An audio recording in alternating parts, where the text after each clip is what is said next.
அஸ்ஸலாமு அலைக்கும் வரஹ்மத்துல்லாஹி வபரகாத்துஹு. ரமலான் ஷஹ்ருல் குர்ஆன், அருள் நிறைந்த ரமலான் மாதம் அல் குர்ஆனின் மாதமாகும். இம்மாதத்தில் தான் அல்லாஹு தஆலா அல் குர்ஆனை இறக்கி அருளினான். எனவேதான் முஸ்லிம்களாகிய நாம் குறிப்பாக ரமலான் மாதத்தில் அல் குர்ஆனுக்கு அதிக முக்கியத்துவம் கொடுக்கின்றோம். அல் குர்ஆனை ஓதுவோம், மனனவிடுவோம், படிப்போம், விளங்குவோம், அதனை நம் வாழ்வில் நடைமுறைப்படுத்துவோம். இந்த வகையில் சலாமா சொசைட்டி இந்த ரமலான் மாதத்தில் அல் குர்ஆனை புரிந்து கொள்ள முயற்சிப்போம் என்ற அடிப்படையில் சூரத்துல் இன்சானை உங்களுக்கு அறிமுகப்படுத்துகின்றது. குறிப்பாக சுவன வாழ்வை நோக்கி எமது உள்ளங்களை அழைத்துச் செல்லும் இந்த சூறாவை நேயர்களுக்கு எளிய முறையில் விளக்கியுள்ளோம். எனவே இந்த சூறாவை மனனமிடுவோம், அதன் கருத்துக்களை சரியாக விளங்கிக் கொள்ள முற்படுவோம். அல்லாஹ் எமது உள்ளங்களில் அல் குர்ஆனை வாழ வைப்பானாக, அதன் அடிப்படையில் வாழ்க்கையை அமைத்துக் கொள்ள உதவி செய்வானாக. ஆமீன். அல்ஹம்துலில்லாஹி ரப்பில் ஆலமீன், வஸ்ஸலாத்து வஸ்ஸலாமு அலா அஷ்ரஃபில் அன்பியா வ ஸய்யிதுல் முர்ஸலீன் சையதுனா முஹம்மத் வ அலா ஆலிஹி வஸஹ்பிஹி அஜ்மாயின். மதிப்புக்குரிய சகோதர சகோதரிகளே, அஸ்ஸலாமு அலைக்கும் வரஹ்மத்துல்லாஹி வபரகாத்துஹு. ஏற்கனவே நாங்கள் சூரத்து தஹ்ருட சில வசனங்களை பார்த்திக்கிறோம். அதாவது இந்த சூறாட ஆரம்ப வசனங்கள் மனிதனுக்கு அல்லாஹ் செஞ்ச அருட்கொடைகளை ஆரம்ப 3 வசனங்களும் சொல்கின்றன என்ற கருத்தை பார்த்தோம். எனவே அப்போ மனுஷன் இறைவனுக்கு நன்றி உள்ளவனாக வாழணும். ஆனால் நிறைய பேர் நன்றி கெட்டவர்களாகவே வாழ்கிறாங்க. எனவே நன்றி கெட்டவர்களாக வாழ்ந்தால் அவங்களுக்குரிய கூலி மறுமையில் என்னவாக அமையும் என்றத 4ஆம் வசனம் சொல்லி இருக்கிறது. இப்போ ஏற்கனவே அருள் தானே சொல்லிக்கிற, எனவே அப்போ அந்த அருள் சைடை தான் இந்த சூறா கூட பேசுது. அந்த வகையில் அந்த அருளை ஏற்றுக்கொண்டு அருளுக்கு நன்றி செலுத்தின மனிதர்களை பொறுத்தவரையில் அவர்கள் மறுமையில் அவங்களுக்கு என்ன இன்பங்கள் கிடைக்கும் என்றத இந்த சூறாட 5ஆம் 6ஆம் வசனங்கள் வழங்கப்படுத்திச்சு என்று சொல்லி பார்த்தோம். தொடர்ந்து அந்த மனிதர்கள பண்புகளை 7ஆம் 8ஆம் 9ஆம் 10ஆம் வசனங்கள் 11 12 வரையுள்ள வசனங்கள் வழங்கப்படுத்தி ரைட். தொடர்ந்து நாங்கள் பார்ப்போம். தொடர்ந்து குர்ஆன் என்ன செய்யுதுண்டா, இப்போ தொடர்ந்து வழங்கப்படுத்துது அந்த சொர்க்கத்தில் உள்ள இன்பங்கள்.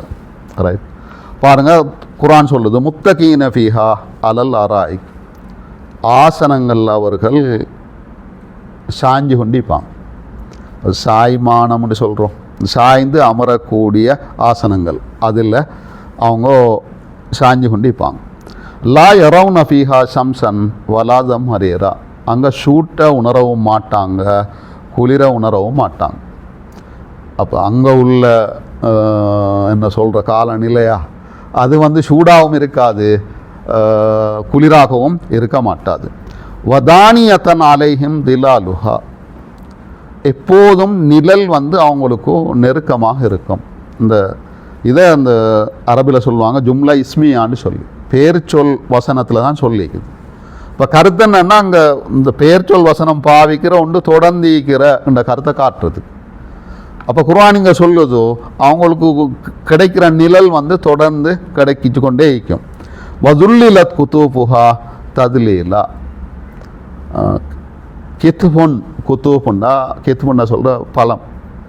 ரைட், ஜுல்லிலத் குத்தூபுஹா ததுலீலா, அங்குள்ள பழங்கள் பறிப்பதற்கு மிச்சம் லேசாய்.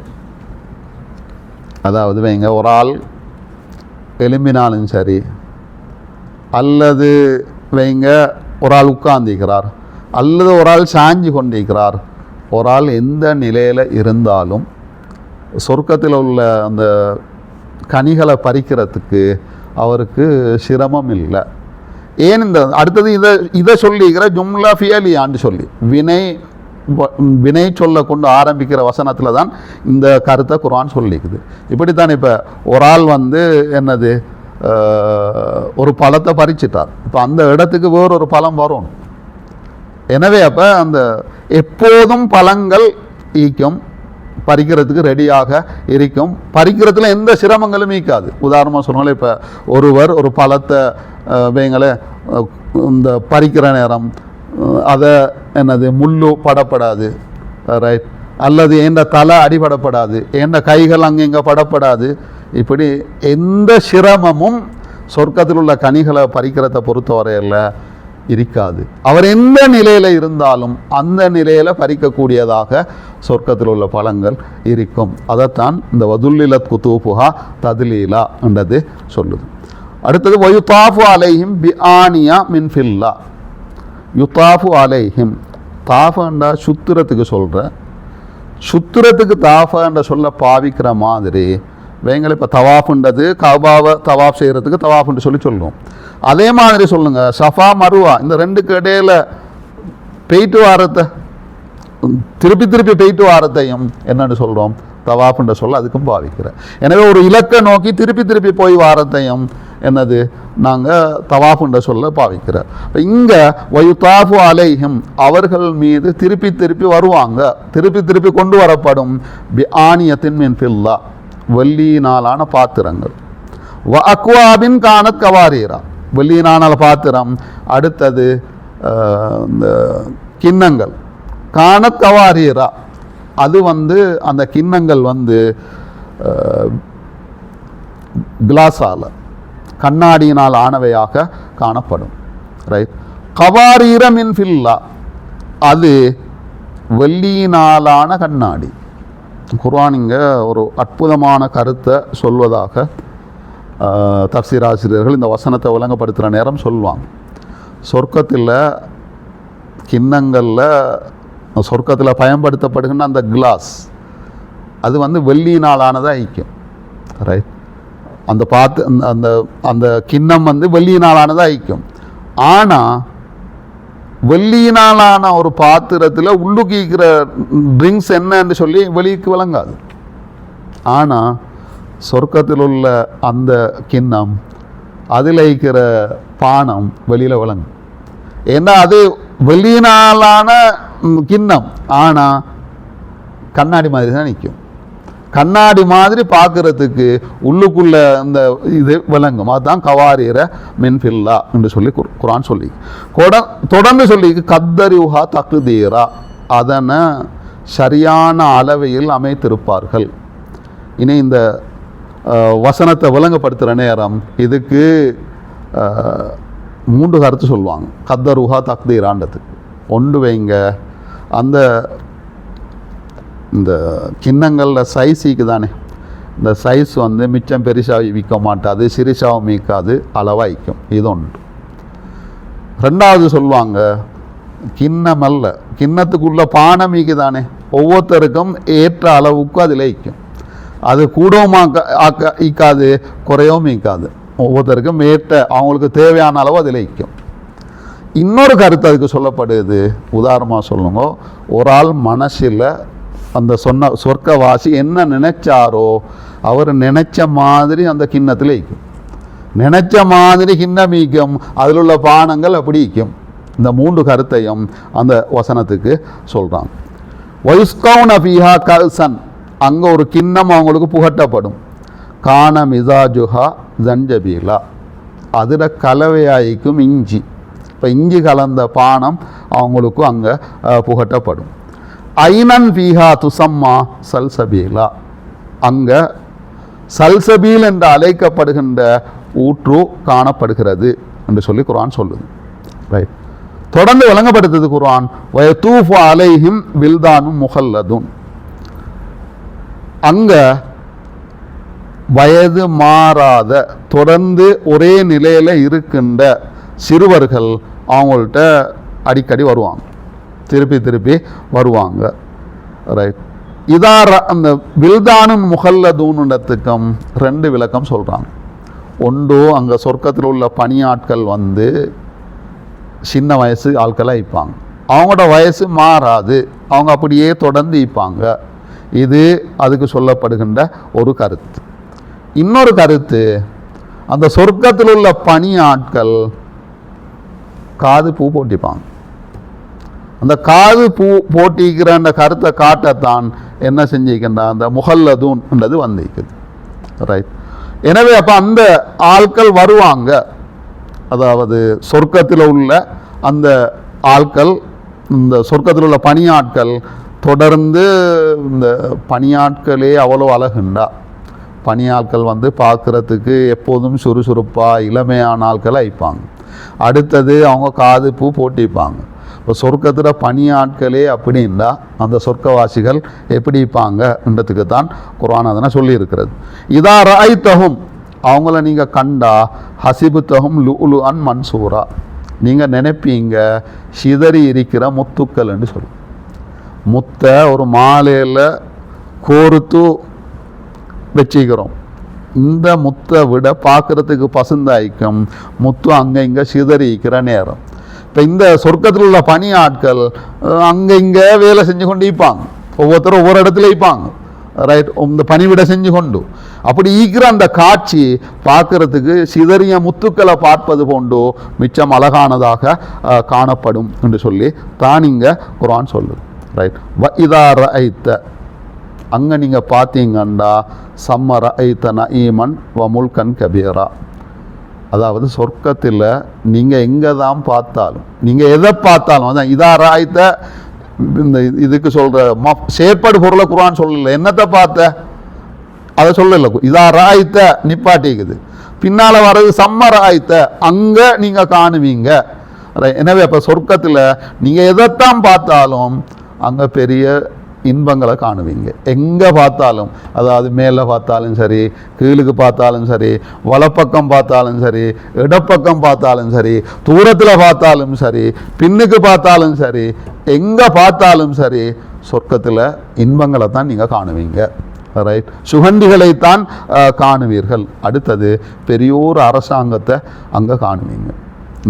இதை நீண்ட தூரம் விளங்கப்படுத்துறதுக்கு நேரம் இடம் தராது. நான் இப்படி சொல்கிறேன், அதாவது சொர்க்கத்துக்கு கடைசியாக போகிற ஒரு ஆளுக்கே கிடைக்கிற சொர்க்கம் வந்து ஹதீஸ்களில் இப்படி வருது.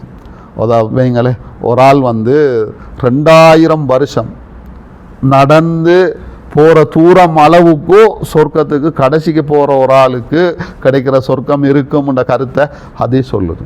எனவே அப்போ சொர்க்கத்தில் கடைசி தரத்தில் உள்ள ஒரு ஆள்ட நிலை இதுவாக இருந்தால் மேலுக்குள்ள ஆட்கள் நிலை எப்படி இருக்கும்? எனவே அப்போ சொர்க்கம்ன்றது நிறைய சுகண்டிகள் நிறைந்த ஒரு இடம். எனவே அப்போ அது பெரிய ஒரு அரசாங்கம். அது அந்த கருத்தை தான் வமுல்கன் கபீரான்றது காட்டும். ரைட், எனவே அப்போ அல்லாட பெரிய ஆட்சியை அங்கே நீங்கள் காணுவீங்க. ஆலியஹும் ஃபியாபு சுந்துசின் ஹுதுருன் வைஸ்தபரக், அவங்களோட ஆடைகளை அவங்க அணிச்சிப்பாங்க. அவங்களோட இந்த மேனிகளில் இருக்கும் சியாபு சுந்துசின் ஹுதுருன் வைஸ்தபரக், அதாவது கனத்த பச்சை நிற பட்டாடைகள். அடுத்தது இஸ்தபரக், அதாவது மெல்லிய பட்டாடைகள். அந்த காலத்தில் மன்னர்கள் மட்டும்தானம் அந்த பட்டாடை அணிவாங்க, பச்சை நிற பட்டாடை. சொர்க்கத்தில் உள்ள ஆட்களை பொறுத்தவரையில் சொர்க்கத்தில் உள்ளவர்களுக்கு அந்த பட்டாடை கிடைக்கும். ரைட், அதே நேரம் எங்களை பொதுவாக உடம்புக்கு மேலே, உடம்போட ஒட்டிய வகையில் கனத்த ஆடை இருக்கும். அதுக்கு மேலே தான் மெல்லிய ஆடையை போடுவோம். ரைட், இப்போ சொர்க்கத்திலையும் அந்த மேலுக்கு உடம்புக்கு மேலே உள்ள ஆடை வந்து கனத்த பட்டாடை ஆயிக்கும். அதுக்கு மேலே உள்ள மேலாடை வந்து இந்த என்னது மெல்லிய பட்டாடையாக இருக்கும் சொல்லி சொல்லுது. இவ்விடத்துலையும் இந்த உடுப்போ யாரோட உடுப்போ? பணியாட்களோட உடுப்பு இதாக இருந்தால், பணியாட்களே எவ்வளோ அழகோடு இருக்கிறாங்க. ரைட், அதே நேரம் என்னது சொர்க்கத்தில் உள்ள ஆட்களோட உடுப்போ எவ்வளோ தூரம் அழகாக இருக்கும் என்ற கருத்தை குர்ஆன் இந்த வசனத்தின் ஊடாக எங்களுக்கு சொல்லுது. ஹைர், வஹுல்லு அசாவிர மின் ஃபில்லா, அவர்களுக்கு அணிவிக்கப்பட்டிருக்கும் வெள்ளியினாலான வளையல்கள். வசக்காஹும் ரப்புஹும் ஷராபன் தஹூரா, அவங்களோட இரட்சகன் அவர்களுக்கு தூய்மையான பானத்தை கொடுப்பான்னு இருக்குது. இப்போ இதை விளங்கப்படுத்துகிற நேரம் இப்படி சொல்கிறாங்க, அதாவது சொர்க்கத்தில் எல்லாம் திண்டு போட்டு குடிச்சு போட்டு கடைசிக்கு ஒரு பானம் ஒன்று கொடுக்குறான். அந்த பானத்தை கொடுத்தா ஏற்கனவே இந்த திண்டதுகளுக்கு தானே, ஏற்கனவே சாப்பிட்டதுகள் குடித்ததுகள் அதுகளை அந்த இல்லாமல் இல்லாமாக்குறதுக்கு என்ன செய்கிறதுண்டா இந்த பானத்தை கொடுக்குற. இந்த பானத்தை கொடுத்தா இந்த பானம் 2 வேலையை செய்யும். ஒன்று என்னது, இந்த வியர்வை மாதிரி, வியர்வை அல்ல, கஸ்தூரி வாசம் வீசக்கூடிய வகையில் ஒரு திரவம் வரும் மேலால் வேர்க்கிற மாதிரி ரைட். எனவே அது கடும் வாசமாக இருக்கும். அடுத்தது ரெண்டாவது அந்த பானம் செய்யக்கூடிய வேலை உள்ளங்களில் இவங்களை சொர்க்கத்தில் யாரும் யாரையும் பார்த்து பொறாமப்பட மாட்டாங்க. அதுக்கு இந்த பானம் காரணமாக அமையும் ரைட். இந்த ரெண்டையும் என்னது இந்த ரெண்டு கருத்தையும் இந்த ஷராபன் தஹூரா இந்த வசனத்தை விளங்கப்படுத்துகிற நேரம் சொல்லுவாங்க. இன்னஹாதா கானலக்கும் ஜஸா அன் வக்கான சாயுக்கும் மஷ்கூரா, இதுதான் உங்களுக்கு கூலியாக அமைந்திருக்கிறது. வக்கான சாயுக்கும் மஷ்கூரா, உங்களோட முயற்சிக்கு நன்றி பாராட்டப்படுகிறது என்று சொல்லப்படும் என்று சொல்லியும் இந்த வசனம் சொல்லுது ரைட். எனவே அப்போ இந்த வசனங்களில் நாங்கள் பார்த்த இந்த வசனங்களில் சொர்க்கத்தில் கிடைக்கிற இன்பங்களை அல்லாஹு தாலா விளங்கப்படுத்திக்கிறான். எனவே அந்த அதாவது சொர்க்கத்தில் கிடைக்கிற பானங்கள், சொர்க்கத்தில் கிடைக்கிற உடுப்புகள், சொர்க்கத்தில் கிடைக்கிற கனிகள் விளங்கப்படுத்தப்பட்டிருக்குது.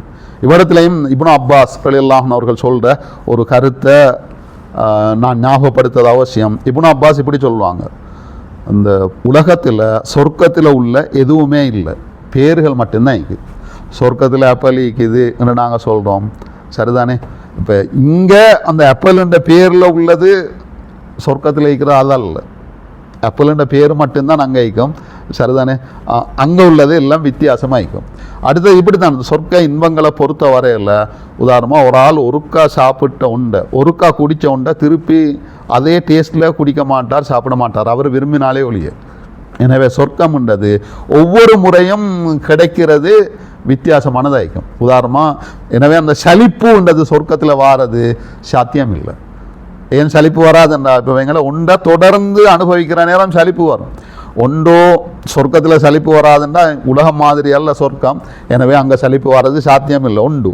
ரெண்டாவது, சொர்க்கத்தில் ஒருக்கா அனுபவித்தது அந்த மனுஷன் விரும்பினாலே ஒழிய திருப்ப அவனுக்கு கிடைக்காது.